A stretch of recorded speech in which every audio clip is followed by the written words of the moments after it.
welcome everyone who's here with us now, especially our distinguished speakers, to Euromersive Turkey's Medical XR panel discussion. We are joined this evening by Ruben Boyd, Yusuf Yeşil, and Fırat Kaçmaz from their respective companies, Neurorealities, Yeşil Science, and MedX Lab. And each of them are going to be talking first a little bit about their journeys, how they got into VR, how their companies got into VR, and then what their respective companies are doing. Before we transition into more of a Q&A, prepared questions, but also audience questions about what are the challenges of working with these emerging mediums in the healthcare space. There's a lot of opportunity, but of course there's a lot of need to be more cautious. Certainly more regulation in this space than in maybe some other fields of XR. But where you have, of course, regulation, you have opportunity. Oftentimes. So without further ado, let me please tell all of our first-time listeners who are here live with us, who will be watching later, about Euromersive Turkey. Euromersive Turkey is a member organization of Euromersive, which is a European federation of XR professionals, a diverse group of people from all over the continent, who are sometimes consultants, who are researchers, who are influencers, who are usually creators of some kind, either purely on the enterprise and industrial side or on the cultural side or the consumer side. So we are proud to be members of this organization. And in Turkey specifically, what we want to do is we want to facilitate greater awareness of the talent that exists in Turkey in the XR space, as well as to create collaborative opportunities between Turkish XR professionals and their peers in Europe, and to share European expertise inside of Turkey, bring that into our local industry. And so here this evening is an event focusing on the medical and healthcare sector, which we actually have a number of startups in Turkey. Perhaps not as many as in Europe, but the healthcare sector in Turkey is quite robust, which we're probably going to hear about from the startups who are working in this space. So our first speaker will be, I think, Fırat Kaçmaz from MedX Lab. So I'm going to turn it over to you to introduce MedX Lab, and it's all yours. Thank you, Michael. Let me share the screen. Can you see my screen now? Yes. Yeah, okay. Well, hello everyone. My name is Fırat. I'm founder of MedX Lab. I've been developing AR/VR apps since 2015. Since I saw the promo of HoloLens, honestly, that sort of like turned the switch for me. Sorry. Trying to get this out of my way. The HoloLens promo really turned the switch on me, and I decided to just do AR and VR at this point on. And all this led to MedX. Simply, MedX Lab builds AR/VR and now web-based medical education applications. Today, I will talk about two of our apps that we're working on. Let me start with my team first. Our team is like a small game studio. We consist of game developers, 3D artists, and character animators. And also for medical know-how, we have Professor Dr. Melih Amine and their team from Hacettepe University. I think he's with us also now. So the first step we worked on is for clinical training. The problem with the current system is that patients doesn't like when interns or students enter their room with them. And patients' rights really improved in the last years. And if they don't like it, they can just walk away. You cannot force them to stay in the room with students. So as a result of that, fifth, sixth, and even graduated students feel pretty insufficient. So this study is done in Bezmi University and shows that 71% of the graduating students feel insufficient. So this is actually, I have the demo. This is what we created for that. This was for HoloLens. So basically a hologram patient comes in front of you. If you, let me turn on the sound here. Merhabalar. 2 saat önce spora gittim. Çıktıktan So sonra aniden göğsüm comes ağrımaya in başladı. front of you, tells you about his problems, and then you're clicking, and then it's time to examine. Then you have some tools. You're like telling them sit sideways, blah blah.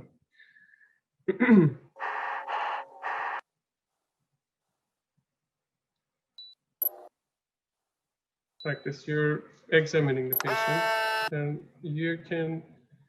It's possible to see some scans, ask for some scans,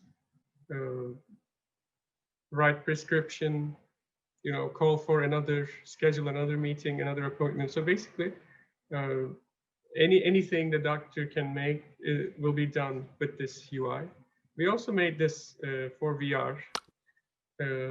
Hocam now we have yürüyüş hands in yapıyordum. that, Çok and this şiddetli feels göğüs actually a bit ağrım oldu. better, Nefes in my almakta da opinion. zorluk yaşıyorum. This feels a bit more immersive because you're doing it with your hands. I like this more personally. So it's sort of like this.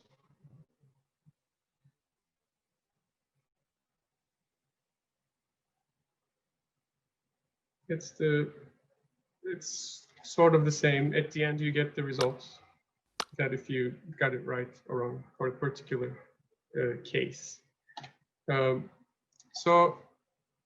the only way to use this app for students is to have an AR or VR lab in their school, but Turkey is pretty behind on this. This is one of the issues that I would like to talk about, maybe in a Q&A session. So to show these show this experience to students, we have been traveling around, like joining events, organizing workshops, so students can experience these technologies. And I feel like they can really use it with ease if they really have these devices available. So the second product is actually for whole staff of healthcare workers. Usually the focus is mostly on doctors, but healthcare is a teamwork. So hospital workers, for example, they often have 3 or more training sessions giving them yearly, but these are just lectures in a big hall like this, and no results or some type of feedback is given. So they don't really know if they learned it or not. So this is where we step in. We provide them with measurable results. All users have performance analysis on material they learned and tested. Here's another demo. This is actually how the particular lab is done in the medical school. So you're walking around in the patient's room and marking risk items. Like, for example, in this case, there should be a lock. There's a, identification tag. And this is what we done. Again, you can walk around in the room, marking items as correct or wrong. There should be no drugs there. For example, he has an identification tag, you're marking it as correct. The nurse call button is there. So it's so on and on it goes. We have other modules like emergency situations in hospital and COVID protection gear education. And top of all that, we have an admin panel that teachers can see the collected data from the students. Yeah, I tried to keep it pretty fast. So thank you. This is all I would like to show, actually. Okay. But I will give answers to your questions maybe afterwards. Yeah, thanks, Farhan. Yeah, I will definitely probably come back and talk a little bit more, particularly because I think you showed 3 different three different types of platforms, and immersive AR, Yes. maybe a less immersive AR, a VR, and then even just a pure virtual environment rather than immersive virtual environment. And it would be curious to understand, you know, what you think, which use case fits best with which platform or medium that you work with. So definitely we'll be coming to ask more questions about that. Thank you. All right. All right, Ruben, if you would please introduce to us to Neuroreality, and I believe Koji's Quest will be. Yes, I will do this, just that. Let me just share the screen. Perfect, I think that's working. Yeah. Perfect. All right, so I'm Ruben Boyd. I'm a general manager at Neuroreality.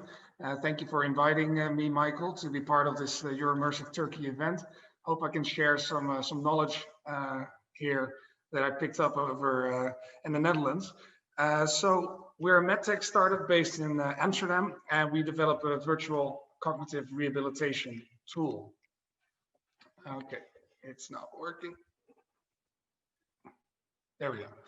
And why we do this? Because there is a problem. Only 1 out of 10 patients typically receive care for their cognitive deficits that people get after acquired brain injury. And this is a huge patient population. Think of stroke, traumatic brain injury, but also simply concussions. And what happens is that people have deficits in, for example, memory, attention, calculation, their executive functioning. And all these deficits, they lead to the fact that people can't really turn back to the old life that they had prior to brain injury. So current rehabilitation is typically focused on more physical aspects, as to, for example, reusing your hand that might suffer from minor paralysis, or speech or occupational therapy. However, the cognitive elements are also very important to focus on. And currently, those are primarily focused on acceptance and compensation. So learning how to live with your altered way of information processing. Also, there is sometimes a lack of continuity of care from stroke onset and brain injury onset to a more chronic phase. And rehabilitation is typically labor and resource intensive. It always has to happen together with a professional. So technology can really bring some value here. It is also often very tedious, and that leads to a very big lack of motivation. So rehabilitation is focused around the ICF model of the World Health Organization. And the main goal is to improve structure and function after a deficit. And the reason for this is because people can do activities again, and activities lead to participation. And the end goal of rehabilitation is always participation. People should be able to do the things again that they were used to. So we want to focus, after seeing this lack of cognitive training, on doing just so by play. Play and training shows that the brain can be strengthened by creating new connections. A lot of research shows that immersion in these virtual worlds can contribute to a faster recovery process. And simply the act of practicing and learning new things can actually increase self-confidence, which also leads to more participation. And because of this, we created Koji's Quest. And Koji's Quest is an immersive platform with different training possibilities. We currently train 6 different cognitive domains, each with different training tasks. It is possible to do it from a distance, where people can see the progress over time from someone who's, for example, using the VR goggles from home.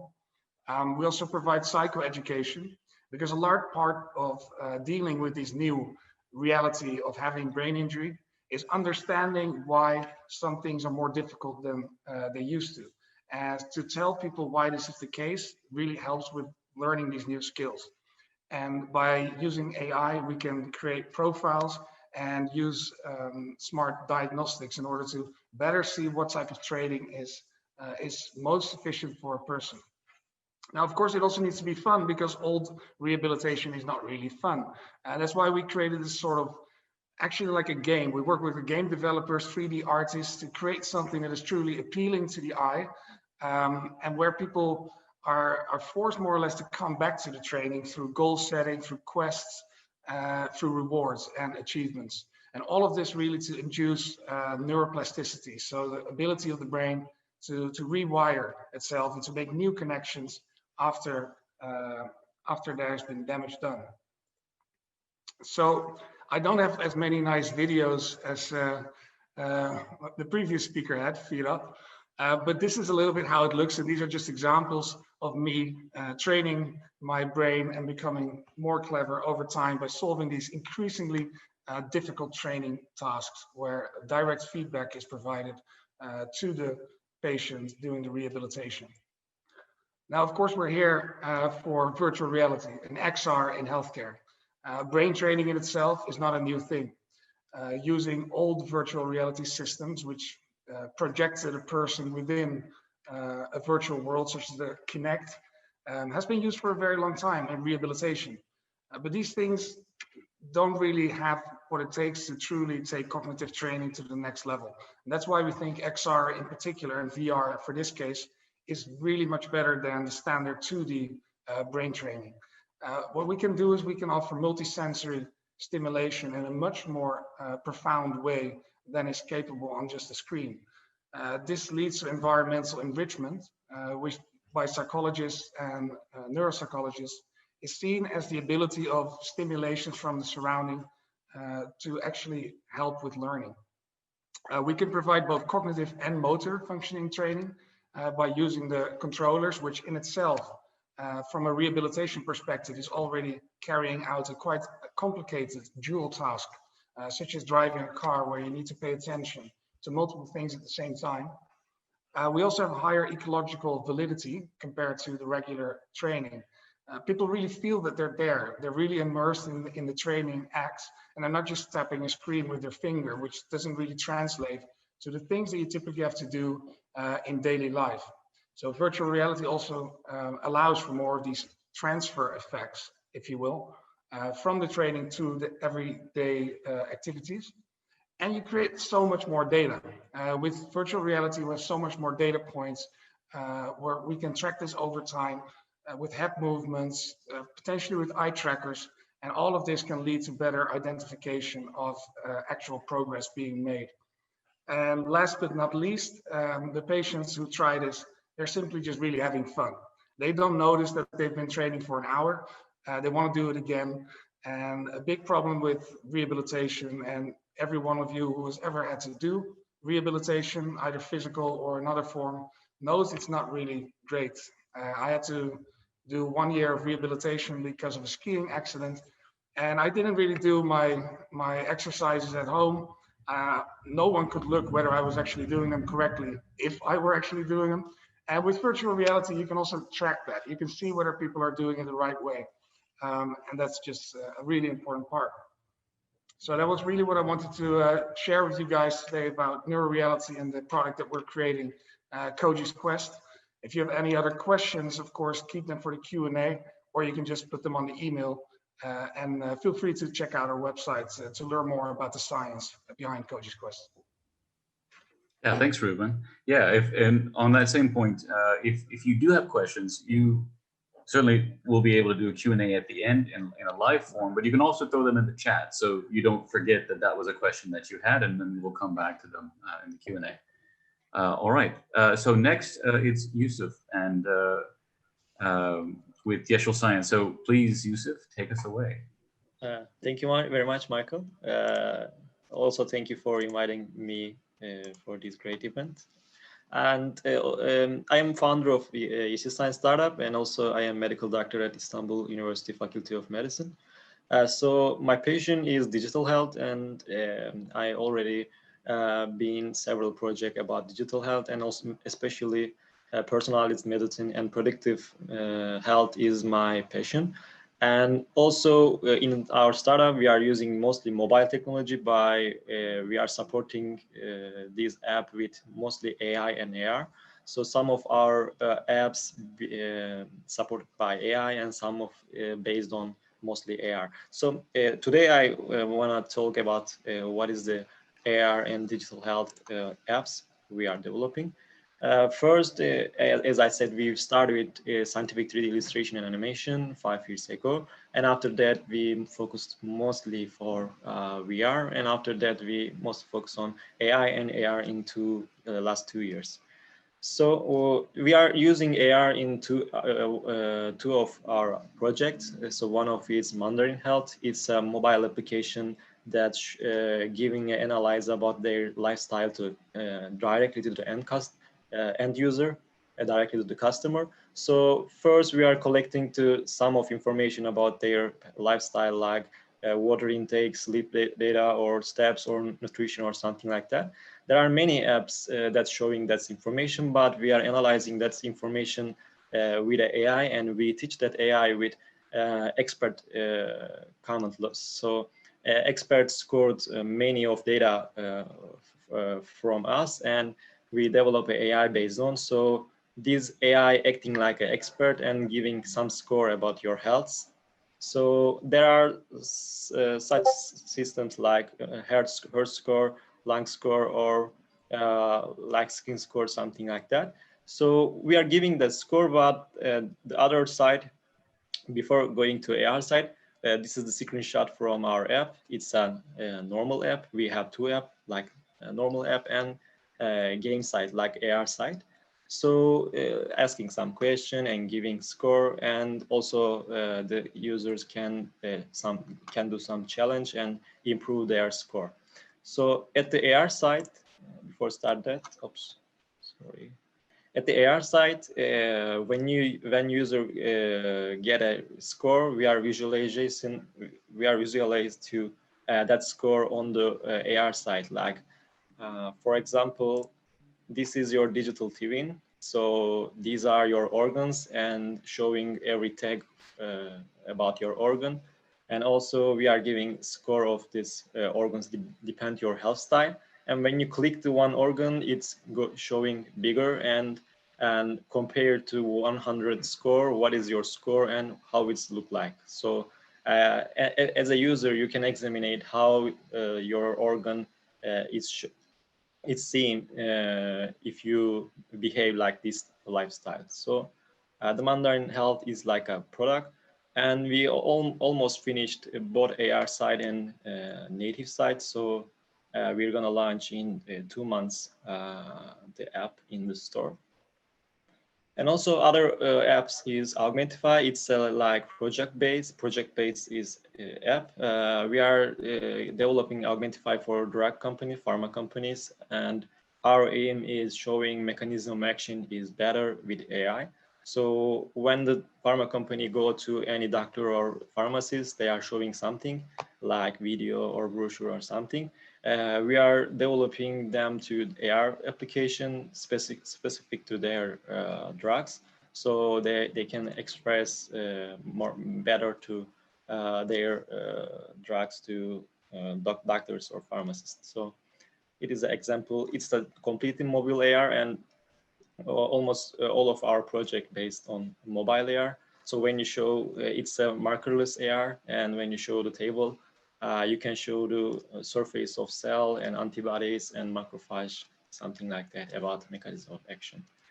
So also, I would like to show a video about some collection of our AR project, but most of that is funny demos. So, but I can show you. Some of them it's about markerless, some of them with a marker, but all of that is about mobile AR. So it's a model of your bowels, and showing your bowel and pancreas or biliary system.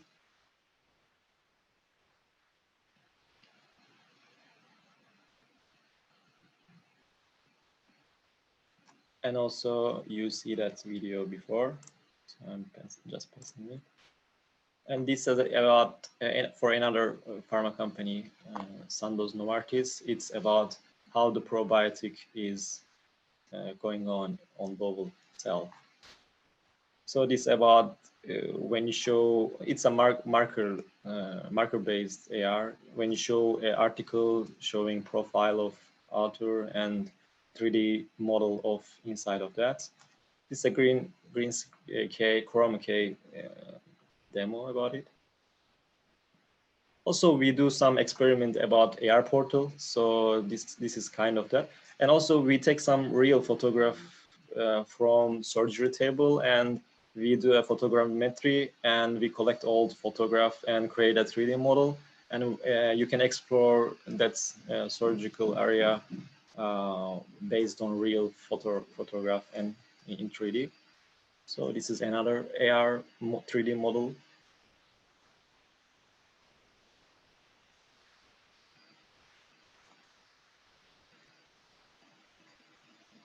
And this is also other AR portal app. This is a macrophage and some of erythrocyte is turning around. And this is a portal, and when you go away, it's a real scene. So yeah, that's all. So thank you very much. If you have any question also, you can reach me out from there or in Q&A session. All right, awesome. Thank you very much, Yusuf. You're welcome. So at this point, let's get into a few questions. So we have a couple prepared questions, which some of you already kind of answered. For us specifically, you already kind of answered how you first came to make this connection. But for Yusuf and Ruben, I don't recall now if you specifically said that. So I want to just throw that again. Like when you made this connection that that VR or AR had this real value that other mediums didn't create. I mean, Ruben, you definitely went into detail with it, but what was your first experience where that light kind of dawned for you? Well, my first experience was when I got a Samsung Galaxy S7 about four and a half years ago, and it was standard that in the Netherlands you would get a Samsung Gear VR with it. And yeah, that was really my first experience of being able to try out these things at home and just messing around with it. And I was just checking out these social apps like VTime and some other relaxation apps. And I was quite surprised actually of the quality that was capable with such a phone. So by that time, I was still studying at the VU, and we did a project to see how virtual reality could help elderly be less lonely, because I saw all these people connecting to each other in these social app. I heard from this old woman that she had a surgery done, a hip surgery, and she couldn't really see other people anymore. So I came up with this idea to create like a social app that was specifically designed for elderly, in the sense that it was very easy to use. There weren't too many difficulties using the app. So we prototyped that, and we tried it with about 6 people that are 80 plus. And I was expecting that they wouldn't really be able to do much with the goggles, and it was going to be difficult. And it was just the opposite. All of them just really liked it. It wasn't so much of a hassle to put it on or off. They were able to click around and to enjoy a beautiful nature scene and to enjoy a conversation. And yeah, there I really saw like this is great. This is where there is therapeutic value, even in something as difficult to capture, such as loneliness. But loneliness leads to a lot of very detrimental health issues in elderly. So if you can tackle those type of things and you can make people more healthy in general, that's just great. So yeah, that was really for me the tipping point. Like in the future, I want to do something with VR, and now I'm doing that. So that's great. Yeah, and Yusuf, what was your first exposure with either VR or AR, and when did you make that connection, if it was immediate or not? I was 3D modeling since maybe 7 years, and in my medical faculty, in my studentship, I was modeling some of medical scene, and also I had an experience at Harvard Medical School and Stanford 2 times, and I went there for internship, and I used my these skills on there. So after that, when I come back to Turkey, and the cardboard, you know, the carton glass. So I ordered one of it from AliExpress, I think 2016, and I tried a YouTube video via cardboard, and I impressed about it. And after that, I said I was modeling also, so I tried a 3D scene, 3D render, 360-degree render from my program. I was using Cinema 4D, and I tried something, and I show my classmate, and they also impressed too. So I started with like that, with 360 videos and trying some VR after that. So it's interesting. We've now heard you just hit cardboard. Cardboard was like the one that we hadn't talked about yet. Ruben, you mentioned gear, and Farad, I know you messed with obviously a variety of these platforms you covered. And Ruben, you're working with Quest now, and I assume Quest 2 is in your pipeline if you're not already messing with it. How do you guys handle new hardware or discovering new hardware, or when you start to make something, realizing that maybe there's a different piece of hardware that is better suited for what you want to do? How have you guys approached that? Farad, I'll throw it to you first. Well, yeah, we started with, by the way, cardboard was my first gear for VR. But we started the project with HoloLens, and actually Istanbul University bought 2 HoloLenses, which is like very surprising. So we started with HoloLens, and it's good, you know, people never seen that. So the way they react is really amazing. But when it comes to, you know, the real usage, you cannot really buy lots of HoloLens. Like for 2 HoloLens price, you can buy 20 Oculus Go's back then. Now maybe 10 Quests, you know, like 10 of them. And so basically the price did the shift for us. It was not like not a conscious decision, but still I really think VR experience is a bit better because you're now you can now put the student in a different environment a lot easier than HoloLens. But obviously this is for our project.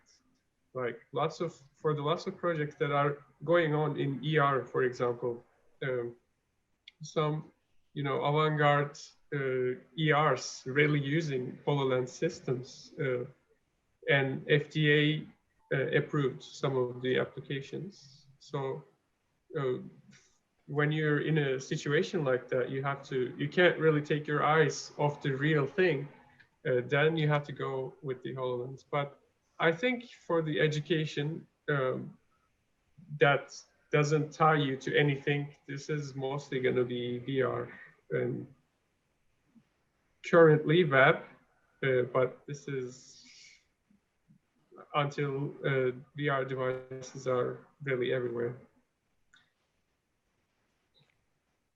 Yeah, and Ruben, did you have something you wanted to add on that? Yeah, I was just thinking, I haven't followed the AR market as much as I followed the VR market, and I have the feeling that the VR market, it just goes way faster, and there's so many different competitors right now that are coming with almost now yearly new models and discontinuing, for example, old ones. I know a lot of people who had pretty solid applications built for the Oculus Go, and yeah, they're just going to have to try out something else. So it's a tricky thing to bet on which horse is going to survive. And of course, Oculus is, well, they have a lot of them out there right now. But with the whole Facebook connection, it becomes quite difficult to use this or scale up in a medical sense. So the Pico Neo 2 and the Pico Neo 3 that is coming next year will probably be also used by us in order to be able to scale much better and to use it in a clinic. A clinician just doesn't want to do his own Facebook account to set this up. It's a little bit of a weird thing. So it's kind of difficult. Of course, many of the applications can be ported quite easily to different devices, but it's something really to always keep thinking about building something, especially for the medical community. And so, Yusuf, I'm going to ask you for the same question, but before, let me add a little context for those who aren't familiar with the Oculus issue that Ruben was just discussing. I guess in October of this year, kind of in line, just before Quest 2 was announced or was revealed rather in the market, became a requirement that for new Oculus devices, you had to pair it with a Facebook account, or you had to pay for a business account, which is just at a very different price point. So it is really quite a big threat actually to independent developers or smaller scale developers. It changes very much the price point, and it makes it all but impossible to provide to a, for example, if you're an independent service provider, solutions provider, to give a clinic like 5 headsets, or for that clinic itself to have 5 headsets, and treat them as a consumer device, because Facebook's pretty good, I think, from what I hear, about finding out your Facebook account is not a real Facebook account. And we've tried multiple fake ones right now, and we kind of get away with it. But yes, they will try to stop you doing so. Yeah. So I mean, so that, yeah, that's a big, and it's interesting that you mentioned the Pico, because here in Turkey we have our own challenges, which I think we'll get to in a bit, about just even getting a Quest. I know people. You mentioned Go. I know some young startups who were developing for Go and asking me for support there, and me saying, I would advise you not to go with the Go. But Yusuf, yeah, what do you think about all these different platforms on the AR side as well? Different phones, maybe even. Because of the VR side, mostly going via B2B business models, mostly. Because of that, as a company, we are more focused on B2C and more end customer, and we choose the AR side mostly, and it's a little bit more accessible for us to provide our apps to hold users, because all of the user has phones, so we can experience them to our AR app via phone. So it's a little bit more convenient for our startup mission. So we choose AR for that. The problem on the AR side is not all of the phone is supported by AR, especially in Android side, because of maybe the most known libraries is AR Core in Android side, ARKit at Apple side, and also Vuforia is common too. But for AR Core, it's like 70% of Android phone is supported by AR Core. So it's mean almost 3 of 10 phone doesn't support, so you can't reach them. So this is the one of the biggest issue, but it's going solved by the time, because by the time all the phone is replacing by the years, so they are becoming a supported one. So I think because of this reason is AR is a good option for our startup aim. And on this point, the B2B to B2C distinction here in medical, do you find a difference in maybe openness to adopt this, either in a clinical setting? I mean, or are doctors more open to using tools like this, or is it patients? And I mean, maybe it depends more on the use case than anything.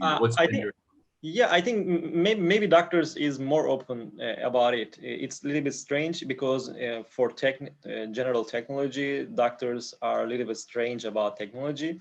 But this side, this is a little bit different, because the patient doesn't know anything about health or your technology, how we come together. So telling it and giving a best experience is a little bit quite hard. But for providing for doctor, maybe more easy, but maybe easier. But the problem is providing all hardware to all customer is a little bit different, because they need to buy themselves. So the problem is there. Hardware must be in bigger user.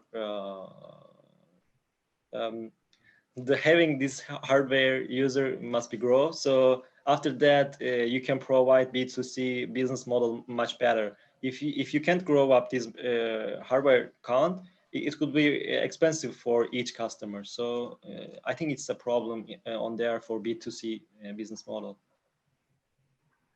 What I would like to add with regards to our use case, and whether patients or clinicians are more open to adopting these type of solutions, I think it's a little bit both. We see typically the average patient is just rather clueless about this type of new technology. So you either have this one group who is just like, well, that's new, it must be great. Or you have this group who's like, I'm scared of new technology, not for me. With regards to doctors, they have a little bit more knowledge on this, but then you have the more dogmatic thinkers who go completely according to guideline, who will just say, no, we haven't seen 5 RCTs yet, so how can we even think that this might help? And then you have the group of doctors who are just fond of innovation, want to be early adopters of these new things, and will just run with it based on the premise of the theory behind it. So I think on both sides, you just have different camps of adoption. But I think patients are easier to sway. But as soon as doctors, of course, say that this is standard protocol, then all patients are on the winning team. So, Ruben, can I ask you something? Sure. You said you also have ties with universities. What about the adoption in universities? Like, do you know some of them have VR labs in Netherlands? Yeah, so the VU has their own VR lab, or at least where they utilize a lot of VR. It's called the Network Institute, where also with regards to communication science, there are many experiments being run. And yeah, virtual reality is getting quite big over here in universities, especially with regards to medicine and all the possibilities it gives, but also simulation. Delft University, the more technical university, they do a lot with modeling, extreme high fidelity. So yeah, the VR scene in general in the Netherlands is just quite big compared to other European countries. I think Michael can even tell more about that. It seems active. I'm not on the ground, but the people I see on the ground, man, there's just so many projects. It seems like a lot of government support, which I wish. Actually, maybe Yusuf and Farhat, that's a question for you. What do you think is strong or is particularly weak in Turkey? I mean, aside from just access to hardware, would it be great to see more governmental support focusing specifically on XR applications, for example? The Netherlands seems quite strong there. That's definitely true. Well, they are just this year, they are trying to add AR into, you know, the TÜBİTAK system. I mean, you know, Michael, but I don't know how to explain that to you. I guess it's kind of a science research and development promotion agency under the Turkish government. Yeah. I guess that's a fair description. Yeah, I mean, we started with them, actually. Our first funding was with them. So it was a good support for us. It got us going, you know, it started us. But after that, I can't really, I mean, the start is good, but the rest of the way, it's maybe for us, I don't know. Like, we're not receiving anything, or we're not applying for anything, to be honest. But Farhat, if I can, with the previous question, kind of about like the patient or doctor, but you also hinted that you're kind of also serving educators. Where do you think the adoption is easiest or hardest for you? Oh, yeah. I mean, the adoption. I was watching a conference a couple months ago, I think. Lars Friedman, you probably know him. There was a big medical conference, mostly Germans, mostly German universities, but it was a big European event. And I heard that they were just ready to roll in most of the universities. Like they built some products that they were just ready to roll, but then Corona hit. So their adoption was not made. That's why I asked how is it in Netherlands, because Germany was about to make that transition, but they could not because of the COVID. So I was thinking, well, in Turkey, that gives us a bit of a window to maybe work on our stuff for another year to get a good competition with other European companies get to their standards. Well, we will get a year window for sure because of COVID, but I'm not sure about the adoption, really. Private universities might have these labs, but government universities, I'm really doubting it. I'm doubting it for maybe 2-3 years. I don't know.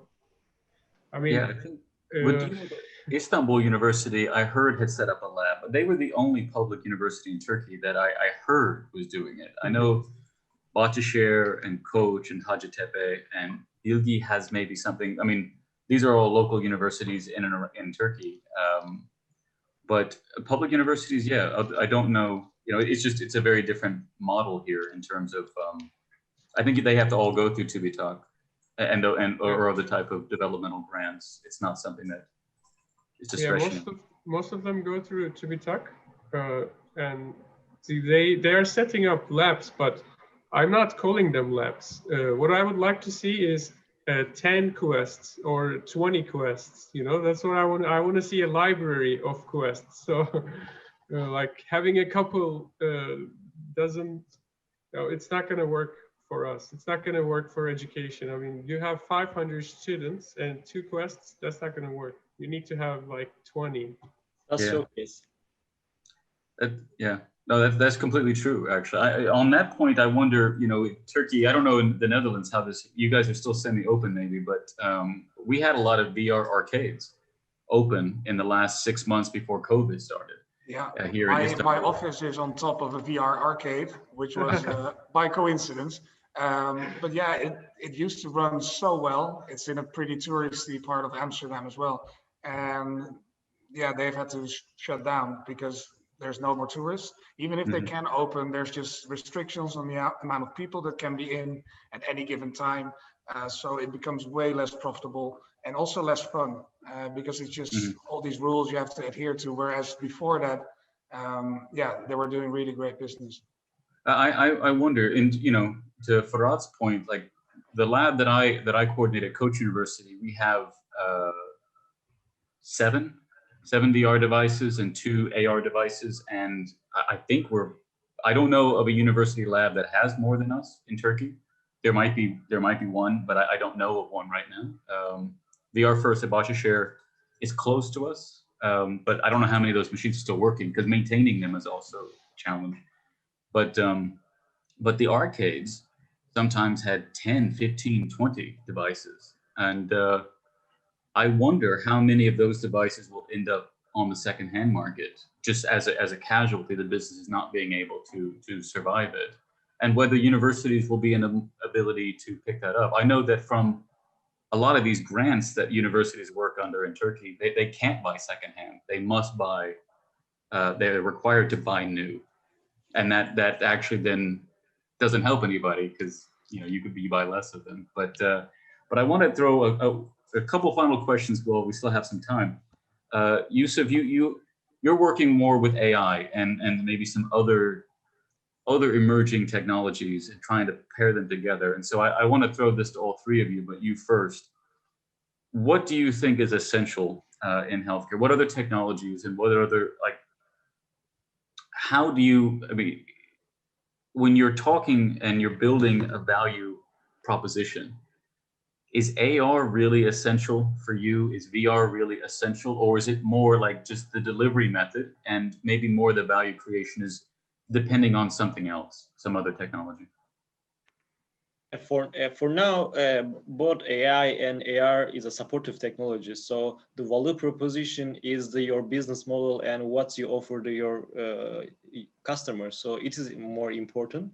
And the technology is a tool that can be effective for you or increasing your proposed value. So we are using AI and AR together and in some apps. And I think the most important thing for AR or immersive technology in future, it must combine with analytics. So you must do some analytic and mostly on cloud maybe, And after that, you can show something like that. Because if you can't do that, it's just static models and it can change. And this is a limited scenario you can show the users. So because of that, it must be adapted and dynamic things behind analytic, I think. So because of that, cloud analytic is very important for future of immersive technology, especially for our scenarios.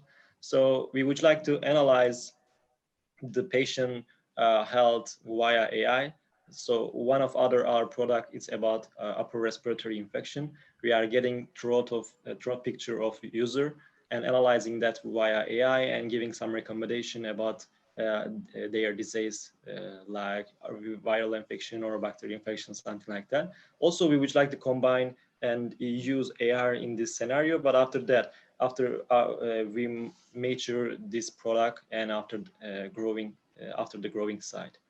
So this is my perspective about future of AR and AR together and how we are planning to use that in future. And then I would like to add more about VR. I think VR right now is also typically more supportive, as Yusuf also says about AI and AR. However, there are also some use cases where I really see that it could really take away a lot of costs in healthcare.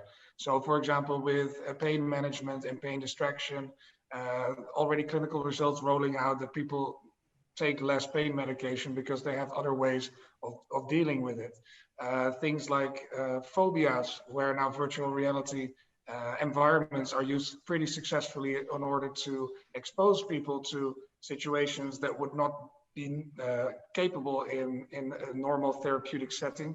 So there are pretty strong use cases for VR where I think it will become the norm in these type of treatments, much more than you can now have with AR, where it's typically just a layer on top of reality, really taking people outside of the current reality and placing them into a different one has just a lot of power. And I think there are many, many ways that we can utilize this. So I see a lot of things happening in the VR scene in medicine in the upcoming 2 years. Yeah, that's it's in education. I've talked about this, and my advice to people is that if you have an environment, if you control the environment, AR is great because you've created the optimal environment for which AR can function. So education in the classroom, augmented reality, certainly, because the classroom is an optimized learning environment. Yeah. And an emergency room, for example, is an optimized environment for performing operations. Whereas if that environment is not optimal, then VR makes a really great value proposition as taking you into a more optimized place. Farhat, because you've kind of been in a couple, you're mixing these different use cases over time. What do you think about what other tangential technologies are required, or how do you match them up, AR and VR? Well, on AI side of things, I would definitely love to add talking patients to my app. Like now I'm really using like Sims. There are bubbles on their head and I'm picking them. So this, I don't really like that. I would like to ask them, how are you doing today?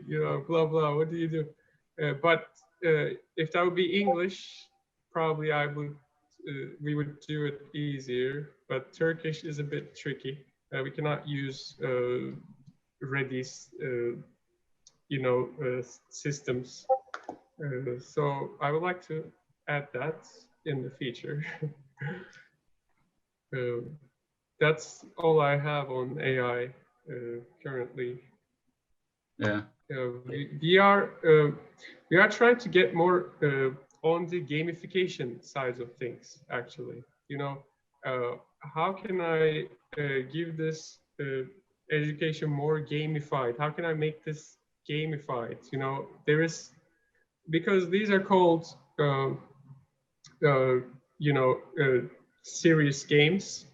These are serious games, and these are serious situations, but we are really trying with my game developers, like, how can we gamify this? How can we do this? How can we touch the more senses of the users? So this is a big challenge for us, and we are mostly working on this, not particularly AI at the moment, but yeah, of course, I would like to add some more functions in the future. All right, I'd like to give this opportunity to our audience if there are any questions. I haven't seen any yet in the chat, so I've been happy just to keep throwing out questions that I have. But if the audience has any questions, Bora? Yeah, I was wondering, since my PhD thesis is about virtual prosthesis training, and I'm trying to develop a method for prosthesis training through gamified immersive virtual reality.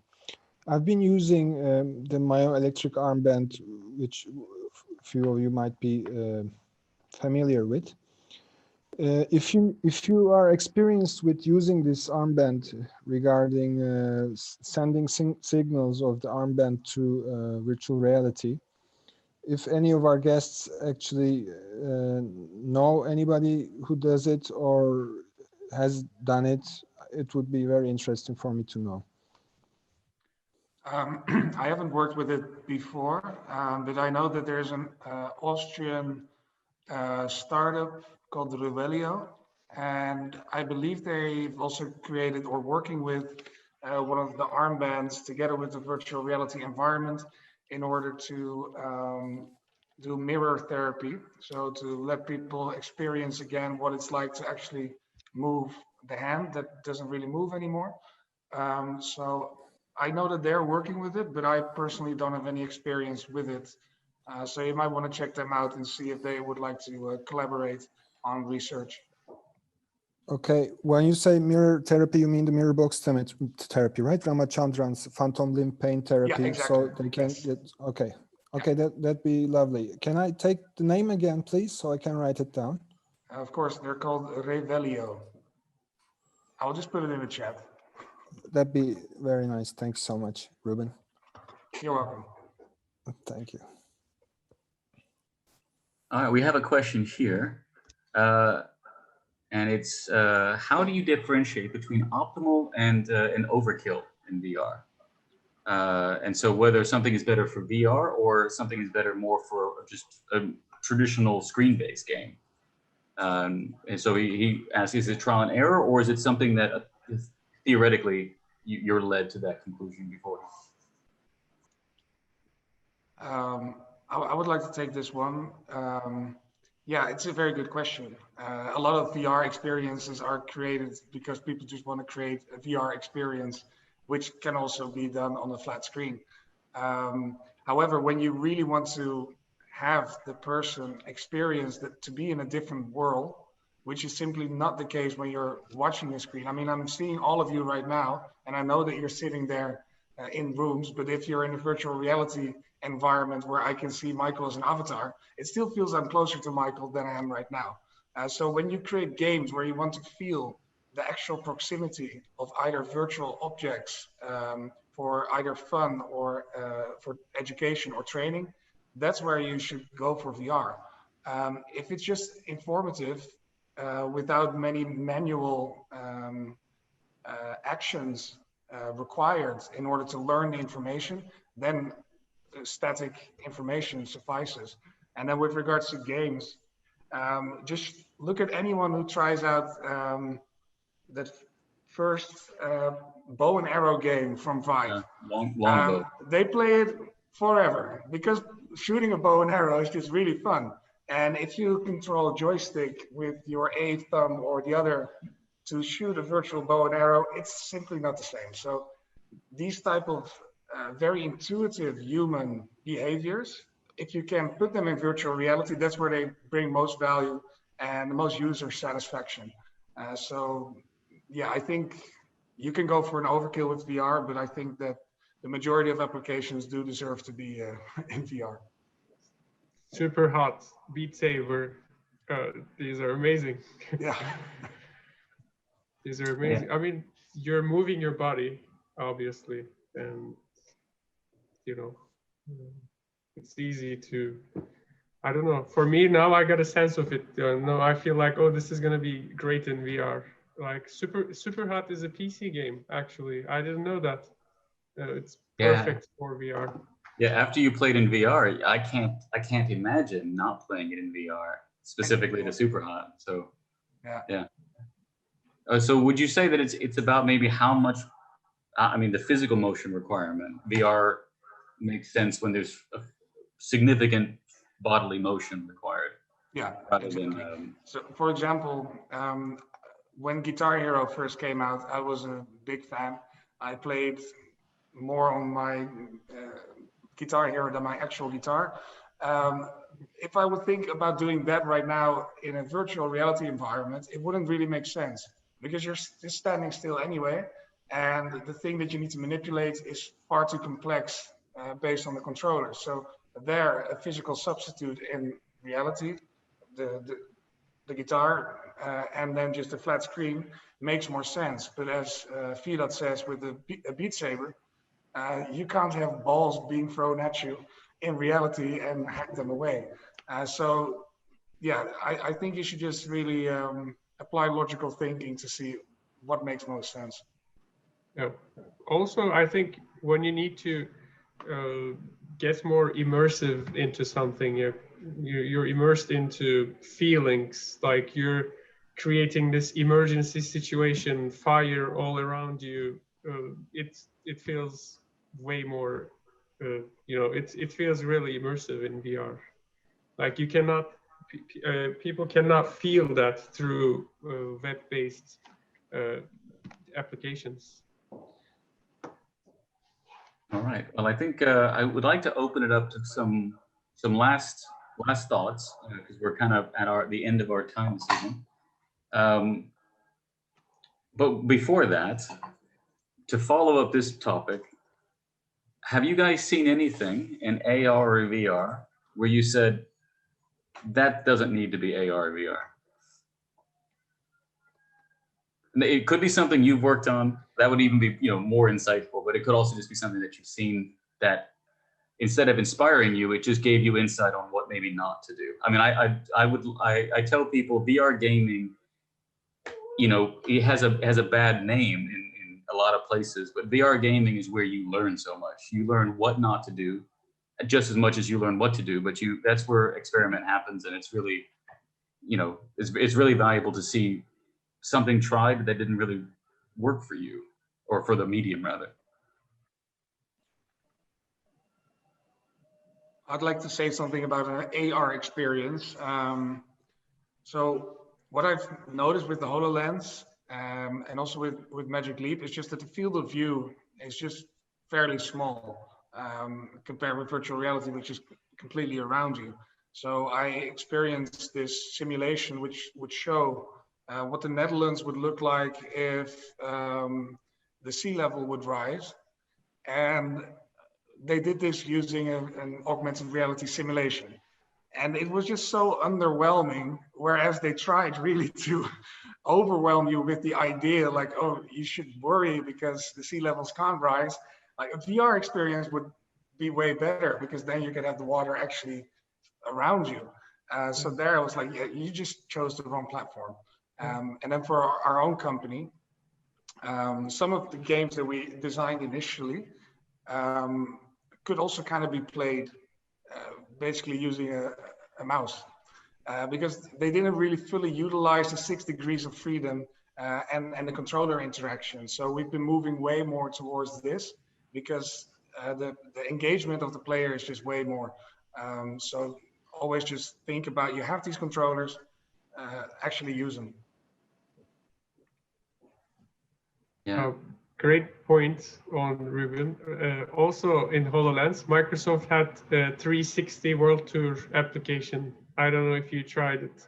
It's the same. They're trying to show you 360 images, but you're only seeing this much, and like it doesn't really paint the whole picture. So yeah, I guess. Well, there are now, I think, standards on what to do and what not to do on each specific platforms. Like for VR, you're definitely not adding motion. Like you're not supposed to add motion. Like there are now, I think, as a developers, like this experience, as we got more experienced. Now we're following these rules closely and trying not to do something that will really throw people away from this experience, I think. Yeah. Well, then I also open it up then to just final thoughts for our three speakers and for our audience as well. If there's anyone who wants to make a contribution. Hi, Egeman. Hey everyone. I'd like to take it away from here. Thank you all for your presentations, Ruben, Fırat, and Yusuf. So I'm a VR AR researcher and developer. I have a question. Like I was just about to ask about how XR technologies could be deployed for training or examining surgical operations.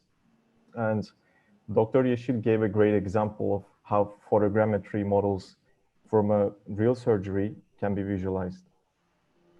What are your future plans on using photogrammetry models or perhaps point cloud videos to use them for actual training purposes?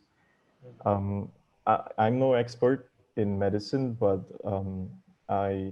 I'd like to criticize a bit here because I personally don't think I trust any surgeon or doctor that had some exact trainings with low fidelity models.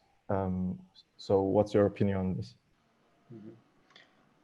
We use photogrammetry for it was just demo project, so we didn't continue this for further.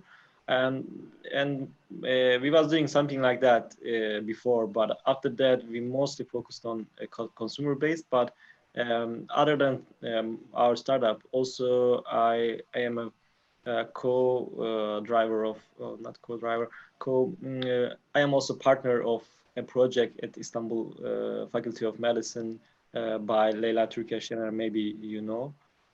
There is a project there about developing a digital surgery via virtual reality.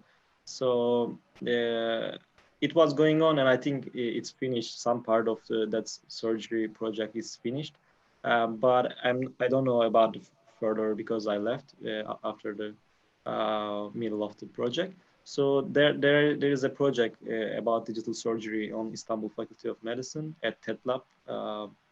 Also, I can write there. But as a startup, we are not focusing on there, but maybe Fırat or Ruben can share their experience.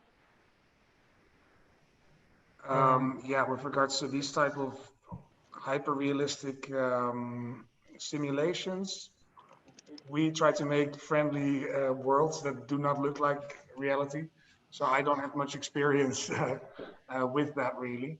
I know that I think some American players, and I think Oxford has work going on in that section. In the US, I think they're called Fundamental VR, who are doing quite high fidelity training or simulation, but I'm not entirely sure. But that's also virtual reality, I believe. And also, well, the question you asked for me, I mean, for us, just because you're not really using the tools, I'm not really sure the quality of the education, because the precision, you're not really giving the precision to these tools with just your controllers. You know, I don't think it will work until you have proper gloves or you have these simulators that are really accurate. But doing the high fidelity models, yes, I agree. There is I think Oxford VR, one of them. There is a surgery theater, I think, is another company. They are doing 360 videos of the surgeries. Like you're not really making the operation, but watching it in 360 in the operation. That's also a good use case, I think, in a surgical domain. But also our plans are not going that way at the moment. Thank you. All right. Yeah, so final thoughts. Ruben, Farhat, Yusuf, about what excites you? Sorry, If I can clarify, what excites you about your work and the near future? So let me clarify, what excites you about the near future of XR in healthcare and medicine? I think for me, it's just the adoption that you see happening. Independent practices are actively inquiring about starting to use or doing pilots in VR. The larger centers here in the Netherlands are doing their own research projects, sometimes independent of even universities, to find the best use cases for virtual reality in their practice. So that together with especially here in the Netherlands, I don't know how it is in Turkey, that e-health in itself is becoming more reimbursable by health insurers, and health insurers are actively thinking along of how to get these solutions out there, how to find the good ones and also do away with the bad ones. So we actually get high quality e-health in combination with the adoption of VR. I think that will be very powerful because it is also in line with the goals over here to get healthcare outside of the facilities and into their homes. If everyone would have a virtual reality goggle at home and a doctor knowing what type of experiences, therapeutic experiences to prescribe them, that would just be amazing. So if that could happen within 5 years, that would really excite me. Yusuf or Farhat, what excites you about your work in the near future? For us, we're about to launch our first product. We're about to launch it with Hacettepe. So just wrapping up all the developments, all the modules, wrapping up, making sure everything runs smoothly. We started tests. Next week we will start student tests in Hacettepe University. So this is going to be our first real test in the field, and after that we will just try to really expand. So this is a big moment for us, exciting moment for us. We've been building up to that point, so we'll see how it goes, and we'll let you know about Turkey. How ready is Turkey? Well, also it depends on how good is our product, but I'll keep you guys updated. Awesome, good luck. And Yusuf? Congratulations, Fred, for your launch. Also, for our products, we are going to launch in 2 months for Mandarin, AR and both website. And for Augmentify side, we did some sales, but we would like to increase them. And for future, specifically, we would like to grow the Mandarin, the more customer, maybe million in future, we hope. And for AR side, AR technology side, also I am excited to waiting for contact lens or glass, like normal glass, for being that's more continuous, this experience becoming more continuous. So I'm excited about this, but I think we have time for that, but I am waiting for it in the future. Awesome. Well, I want to thank Michael, everyone. Can I interfere 1 second? Yeah, go ahead. Everyone's talking about launches. We're just doing a closed beta launch of our products, which we also aim towards consumer brain training, where we're also trying to gather healthy patient data so we can later build on an AI tool. This will also be available tomorrow. So you can visit that through our website, and you can get a side loading link in order to get it on your Oculus Quest. Awesome. So, it is on Quest, right? Yeah. So if you have a Quest, then you're lucky. Yeah, I'll definitely try. Great. Awesome. Well, yeah. So three launches, all in the immediate or very near future. So congratulations to all of our panelists, and thank you to all of our panelists, Yusuf, Ruben, and Farhat, for joining us this evening and sharing your time and your experience. Thank you for everyone who joined us live, and if you're watching this later, which if you hear me, I assume you are. Thank you for watching us later. So on that point, I wish all of you a very good evening and hope to see you at our next Euromersive Turkey event. Thank you very much. Thank you. Very much. Good night. Bye bye. Thank you very much. Thank you. Yeah. Bye bye.